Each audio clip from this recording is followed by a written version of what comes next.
warahmatullahi wabarakatuh.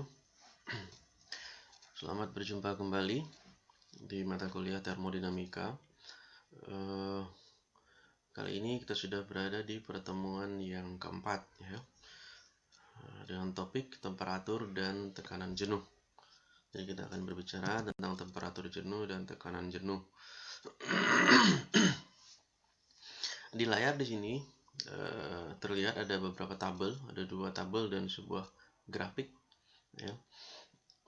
Grafik di mana menunjukkan hubungan antara tekanan dan juga temperatur. Kemudian ada tabel tentang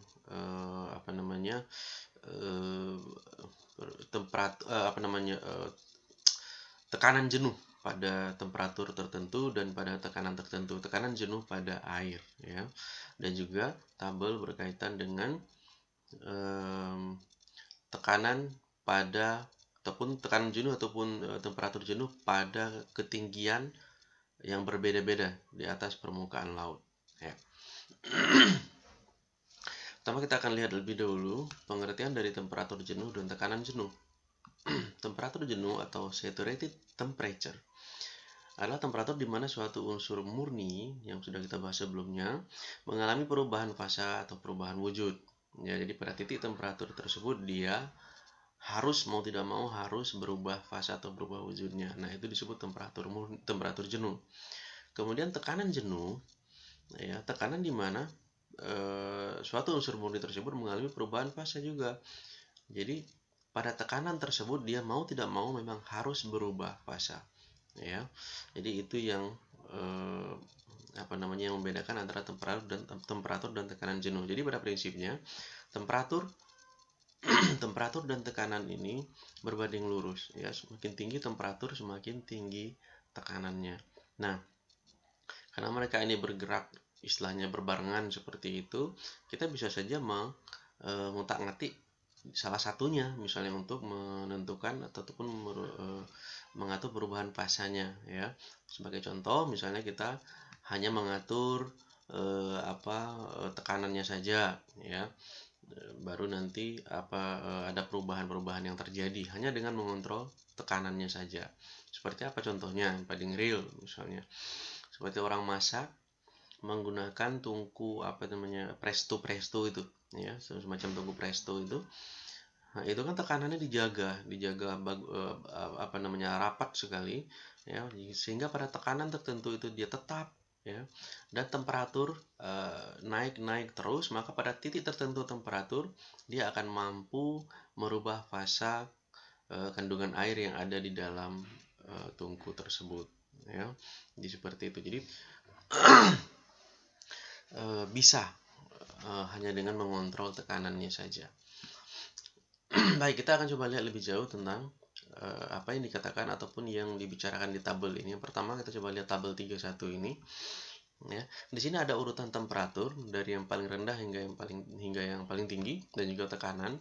Nah, yang ingin dijelaskan di sini adalah pada temperatur 0 derajat ya, tekanan air itu berada pada kondisi 0,61 kilopascal. Nah, itu berarti pada kondisi ini air tersebut sudah mulai membeku ya.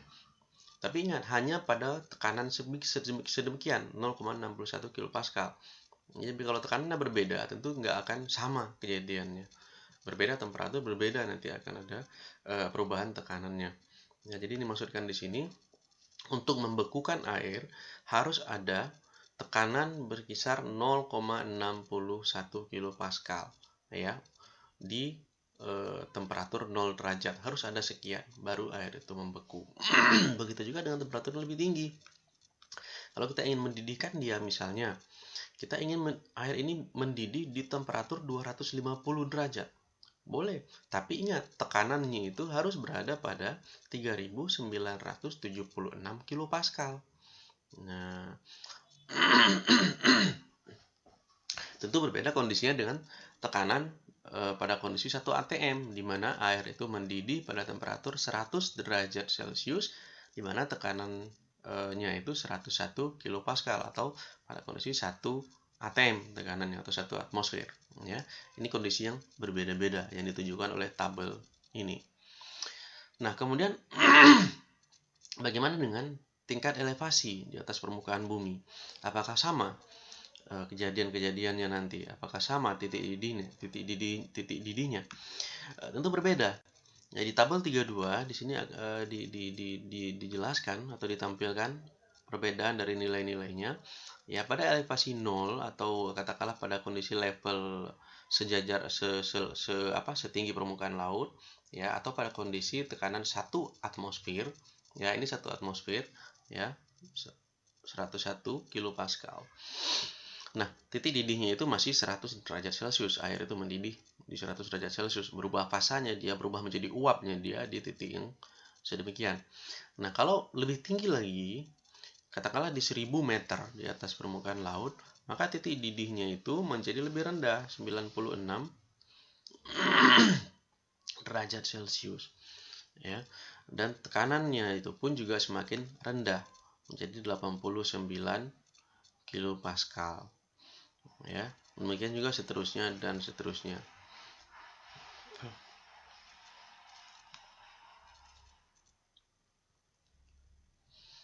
Kemudian kita coba lihat di sisi grafiknya ya, tentu dengan garis yang satu buah ini tidak sulit kita pahami perjalanan grafiknya ini, bahwa semakin tinggi temperatur ya, ini semakin ke kanan artinya semakin tinggi temperatur, maka semakin tinggi pula tekanan yang dihasilkan ya. Ini grafiknya. Kemudian kita coba perhatikan contoh aplikasi lain dari proses perubahan fasa dari cair menjadi uap misalnya, ataupun sebaliknya dari uap menjadi cair ya, ataupun menjadi es misalnya. Jadi proses perubahan fasa itu tidak hanya terjadi pada cair menjadi uap, tapi juga uap menjadi cair, ataupun dari cair menjadi es atau menjadi padat, dan juga sebaliknya. Itu adalah proses-proses perubahan fasa ya. Nah, dalam gambar yang pertama ini sebelah kiri ini adalah sebuah proses pendinginan pendinginan buah dan sayur-sayuran, yaitu menggunakan sistem pendinginan yang divakumkan atau secara vakum. Apanya yang divakumkan? Jadi sebuah ruang pendingin ya, disedot semua udaranya ya, kandungan dalam udara, dan pokoknya semuanya itu dikeluarkan secara paksa atau divakumkan ya. Nah, proses pendinginan secara vakum ini terjadi dalam 2 tahap. Ini tahap pertama, dari titik awal ini bergerak ke kiri ya. Di sini bisa diperhatikan bahwa temperaturnya itu masih dalam kondisi konstan. Masih pada temperatur, katakanlah temperatur ruangan sekitar 25 derajat dalam hal ini ya. Dan ini kondisi masih pada 1 atmosfer sekitar 100 kilopascal ya, pada 1 atm masih normal. Nah, divakumkan tahap pertama, jadi belum ada perubahan fasanya ya, tapi tekanan sudah jauh menurun dari 100 kilopascal hingga mencapai 3,17 kilopascal. Perhatikan. Ya, kemudian tahap kedua dari titik ini hingga ke bawah itu di mana proses vakum terus dilakukan secara paksa ya, sehingga mulailah terjadi perubahan fasa. Nah, titik 0,61 kilopascal ini itu sudah sama dengan titik 0 derajat Celcius, yaitu di mana kondisi kalau suatu zat cair atau air itu membeku ya. Maka inilah proses pendinginan. 0,61 ini sesuai dengan tabel yang sebelumnya ya. Ini 0,61 kilopascal. Ini kondisi di mana air sudah membeku di 0 derajat.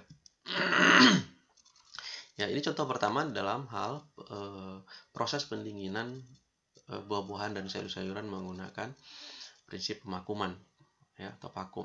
Nah, contoh yang lain itu di tahun 1775, jadi di abad 17-an ya. Es itu dibikin dengan cara yang sama seperti ini, yaitu dia divakumkan.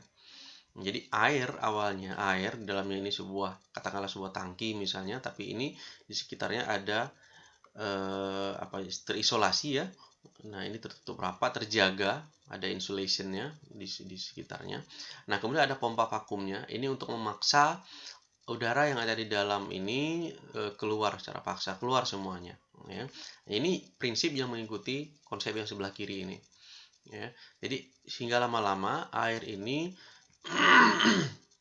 mengikuti tahapan yang ada di sebelah kiri ini hingga dia nantinya membeku. Jadi proses ini sudah ada sejak lama, sejak tahun bahkan sejak abad 17 dulu. Ya. Ini contoh proses pendinginan atau pembuatan es atau pembekuan air pada zaman tahun 1775. Ya. Baik, sekarang kita akan coba lihat lebih jauh tentang hubungan antara temperatur dan volume. Ya. Dalam hal ini kita akan coba mengenal sebuah istilah lain yaitu titik kritis atau critical point. Apa ini? Titik di mana cair jenuh dan uap jenuh berada pada kondisi yang sama. Ingat tadi di awal kita sudah singgung yang mana yang dibilang cair jenuh sebelumnya ya, maksud saya di pertemuan sebelumnya, yang mana yang cair jenuh, yang mana yang uap jenuh. Nah, saya ulangi lagi. Kalau dibilang cair jenuh, itu berarti dia pada kondisi di mana akan berubah fasa menjadi uap. Ya. Nah, uap jenuh di sini, sebentar. Cair jenuh tadi yang pertama akan berubah fasa menjadi uap, ataupun dia dalam kondisi akan berubah menjadi es misalnya atau menjadi padat. Begitu juga dengan uap jenuh ya. Jadi uap jenuh di sini dia kondisi baru saja berubah menjadi uap, artinya dia hanya butuh sedikit saja perbedaan temperatur untuk kembali berubah menjadi air. Nah, itu dia masih sifatnya jenuh ya. Itu uap jenuh, ataupun dia sudah berada pada titik yang berikutnya lebih jauh di mana dia sudah akan berubah kembali menjadi uap tapi sudah melewati proses pemanasan yang lebih lanjut gitu. Jadi sudah jenuh juga. Jadi ujung-ujungnya nanti dia akan berubah menjadi air. Ya, jadi intinya pada prinsipnya air berubah menjadi uap. Dalam hal ini ya, dalam grafik ini air berubah menjadi uap ataupun uap berubah menjadi air, itu titik-titik jenuhnya ya. Nah, coba kita perhatikan garis demi garis yang ada pada grafik ini. Ini adalah kondisi, coba perhatikan titik awal, ini disebut saturated liquid di sini nih. Ini, kemudian yang sebelah sini disebut saturated vapor. Nah, rentang kedua di antara kedua titik ini, inilah nanti yang akan kita kenal dengan proses perubahan fasanya. Ya, dimana kalau dalam hal ini dari cair berubah menjadi uap, ini perjalanan perubahannya.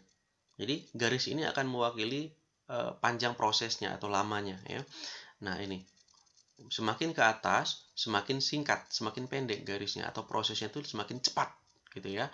Nah, tentu itu dibarengi dengan tekanan yang terus meningkat. Jadi kalau awal tadi dicontohkan di awal ini tekanannya berada pada 0,01 megapascal. Kemudian berikutnya lebih tinggi lagi pada kondisi 1 atmosfer, kondisi normal kita sekarang, yaitu pada tekanan 0,1 megapascal. Semakin tinggi, proses perubahan fasanya semakin pendek, semakin singkat. Ya. Nah, pada proses perubahan fasa ini, inilah yang dikenal dengan, di tengah-tengah inilah yang dikenal dengan titik kritis. Ya, titik kritis, tengah-tengah. Ini kebetulan diambil contoh satu untuk yang pada tekanan 22 megapascal. Ya, jadi prosesnya sudah hampir tidak kelihatan gitu, langsung celep ya, langsung berubah dia dari air menjadi uap. Nah, titik tengah itulah yang dikenal dengan titik kritis atau critical point ya. Begitu juga dengan garis-garis yang lain di bawahnya ini. Jadi di tengahnya itu adalah titik kritis di mana itu kondisi antara uap jenuh iya, cair jenuh juga iya. Jadi sudah bercampur antara iya dan tidak, iya dan tidak. Kira-kira begitu pemahamannya ya. Jadi titik-titik di tengah-tengah sekali. Ya, itulah yang dibilang dengan titik kritis. Ya. Kemudian ini pada kondisi yang berbeda-beda ya, mohon diperhatikan. Ini pada kondisi tekanan yang berbeda-beda. Jadi semakin besar tekanannya, ya proses perubahan fasanya itu semakin cepat terjadi. Ya, semakin cepat, semakin cepat. Semakin kecil tekanannya, semakin lama prosesnya terjadi. Jadi kalau kita mau mempercepat istilahnya perubahan fasanya, kita berikanlah dia tekanan yang besar ya, atau beban yang besar misalnya ya, sehingga proses perubahan fasanya pun semakin cepat terjadi. Baik, Di diagram berikut ini kita akan coba lihat lebih detail hubungan antara temperatur dengan volume dan juga tekanan dengan volume, di mana hubungan ini sebelumnya sudah disinggung sekilas di hukum Boyle dan hukum Charles sebenarnya ya di pertemuan sebelumnya. Tapi sekarang kita lihat lebih detail lagi. Apa yang diceritakan di grafik ini, kita lihat yang pertama dalam hubungannya antara temperatur dan volume. Ya, di sini terlihat jelas ada titik hitam di tengah yang di atas puncak ini adalah titik kritisnya ya, dua-duanya sama. Kemudian garis putus-putus ini inilah yang garis yang mewakili proses perjalanan atau perubahan fasanya itu. Ya, ini proses perubahan fasanya. Nah, kebetulan dalam hal ini dicontohkan bahwa kondisi proses perubahan fasanya itu terjadi pada tekanan konstan ya. Jadi tekanannya tetap, nggak ada perubahan, nggak ada penurunan, dianggap tetap di sini perubahan yang terjadi ini, tekanannya tetap ya. Awal kita bisa perhatikan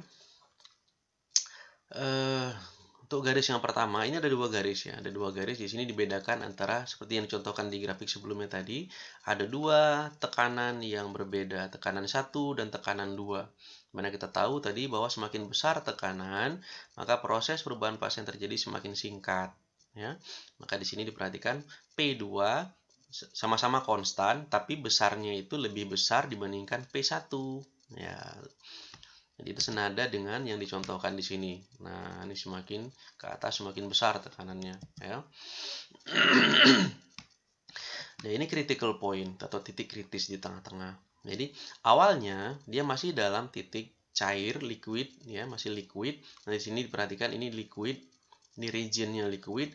Nah, di sebelah sini ini sudah masuk regionnya uap ya. Saturated vapor line, saturated liquid line. Jadi ini cair yang sudah akan hampir berubah menjadi uap.